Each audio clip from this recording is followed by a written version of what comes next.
Eric from PhoneScoop here with the new Touch. This is HTC's attempt to bring some of iPhone's touchscreen goodness to the Windows Mobile platform. This uses Windows Mobile 6 Professional Edition, what used to be called Pocket PC. The first thing you'll notice when you grab the Touch is just how small it is. It's positively tiny.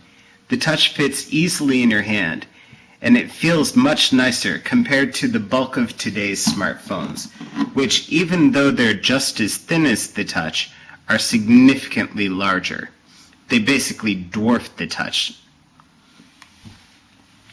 The other thing that you'll notice is that even though it's a Pocket PC phone, the screen is flat. It's not indented, and it doesn't have that gushy feel like you normally get on touchscreen phones. The Touch doesn't have very many buttons. They really want you to use the screen for everything. On the front is this D-pad with a very large center select key and two tiny send and end keys on either side. On the left is a volume slider. On the right, a camera button. And behind this door, which you have to remove the back and then go through a bunch of acrobatics to get open, are the memory card slot and the SIM slot. On the top is a power button, and on the bottom, a USB port. There's a 2-megapixel camera on the back.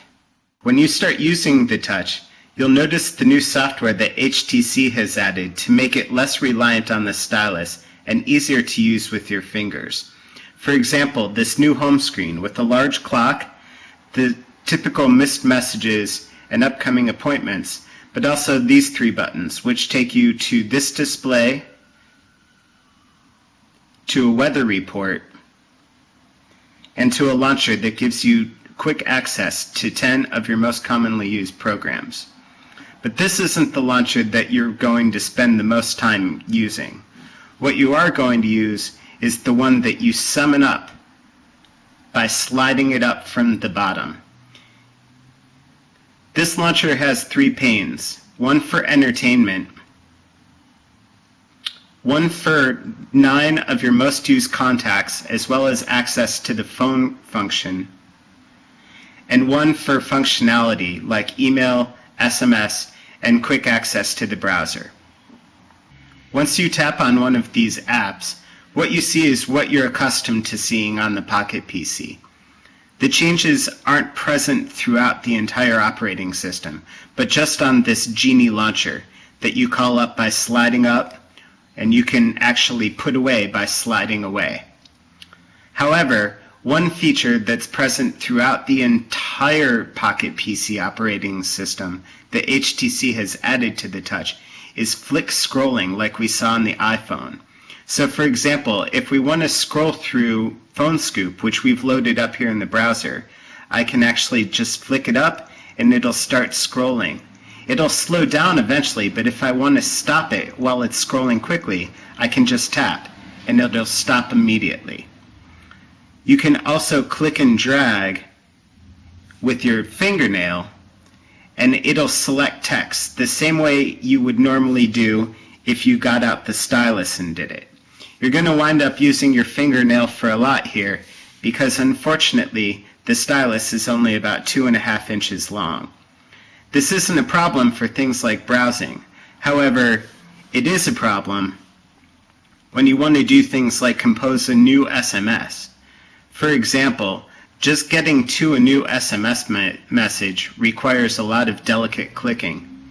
And then, once you're there, typing out the message is something that you have to do on this tiny keyboard, which is far too big to do with your finger, or even your fingernail. So you're going to need this stylus a lot. We really wish that, just like they had added the drag to scroll or flick to scroll, that HTC had added a nice keyboard that was big enough to use with fingers. Even small fingers like mine are too big for this one. If we start out the PhoneScoop test, we can use the word complete built in, but unfortunately, it still takes a little while for us to tap out a simple 10-letter message. HTC forgot to consider our fingers with the text keyboard, but they did remember to consider our fingers when it comes to the dial pad. Now it has much larger number keys so that you can tap with your bare finger and not with a stylus to dial a number. And just like they considered the use of your fingers with the dialer, they also considered the use of your fingers with things like the camera, which you can use the camera button to snap a picture, but all of the controls are on screen, including this menu system. Finally,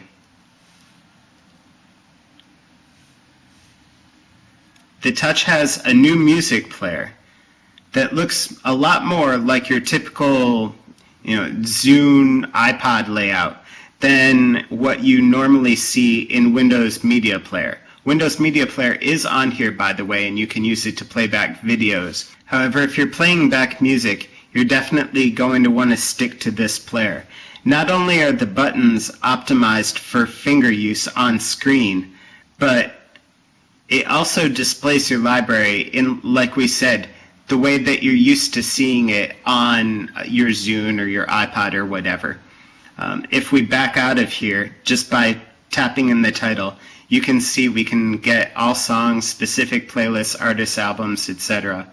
If we click on an album, we get a list.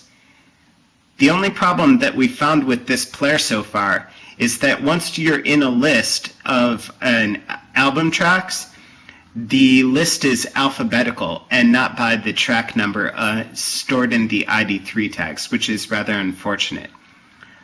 Otherwise, we think that this is a much nicer interface than what you get from Windows Media Player. Although this version of the Touch was only announced for Europe today, there is a version coming to America later this year, so you can look for it on store shelves this fall.